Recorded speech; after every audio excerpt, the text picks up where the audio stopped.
بسم اللہ الرحمن الرحیم علیکم شان شہزاد کے ساتھ آپ دیکھ رہے ہیں ناظرین. اس وقت میں موجود ہوں راجن پور جماعت اسلامی کے دفتر کے اندر, جہاں پہ اس وقت ہمارے پاس موجود ہیں امیر جماعت اور اسلامی ضلع راجن پور کے ڈاکٹر محمد عرفان ملک صاحب, جن سے گفتگو کرتے ہیں. جیسے کہ آج پریس کانفرنس انہوں نے کی ہے, تو پریس کانفرنس کرنے کا ان کا کیا مقصد تھا؟ جی السلام علیکم. وعلیکم السلام ورحمۃ اللہ. بہت شکریہ جی.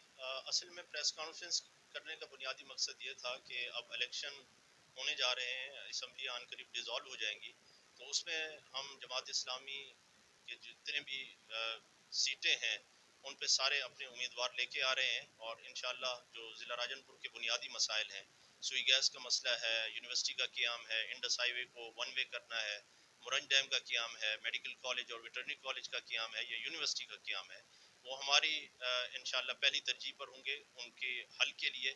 اور دوسرا یہ ہے کہ ہم انشاءاللہ اس پروگرام کو لے کے بھی چلیں گے, اور جس طرح الخدمت فاؤنڈیشن نے جو ہمارا شعبہ بھی ہے اس نے کام کیا فلڈ ڈیزاسٹر کے اندر حکومت میں نہ ہوتے ہوئے, اور اس ایکٹیویٹیز کو بھی اور اس خدمت کو اور ریلیف کو ہم جاری رکھیں گے.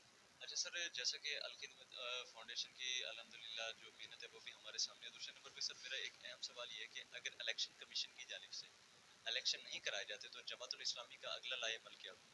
ہم انشاءاللہ ہر قانونی نقطے کو سامنے رکھتے ہوئے تمام سیاسی جتنی بھی پولیٹیکل سٹیک ہولڈرز ہیں ان کو ساتھ لے کے ہم انشاءاللہ اسٹیبلشمنٹ کو اور اپنے اداروں کو مجبور کریں گے کہ وہ الیکشن وقت پر کرائیں, کیونکہ یہ آئین کا بھی بنیادی تقاضا ہے. سر آپ اپنے دیکھنے والی پاکستانی قوم سے کیا ان کو میسج دینا چاہیں گے کہ وہ ہمیں الیکٹ کریں, اور انشاءاللہ جس مقصد کے لیے پاکستان حاصل کیا گیا ہے کہ لا الہ الا اللہ محمد رسول اللہ, ہم وہ نظام لے کے آئیں گے انشاءاللہ. اچھا سر, دوسرے نمبر پہ ثانیہ اسکردو کے اندر جس طریقے سے الخدمت فاؤنڈیشن نے ایک الحمدللہ جو ثانیہ ہمارے لیے ہوا وہ بہت بڑا ثانیہ تھا راجن پور کی تاریخ کا, اور الخدمت فاؤنڈیشن کی جانب سے اسکردو سے لے کر راجن پور تک ان کی جو ہے جیسے خاکی پہنچائے گی, اور ان کے جنازے تک بھی وہ لوگ پہنچے, اور الخدمت فاؤنڈیشن کی طرف سے یہ بھی میسج دیا گیا کہ ہم ان کے بچوں کی کفالت تب تک کریں گے جب تک ان کے بچے حیات ہیں.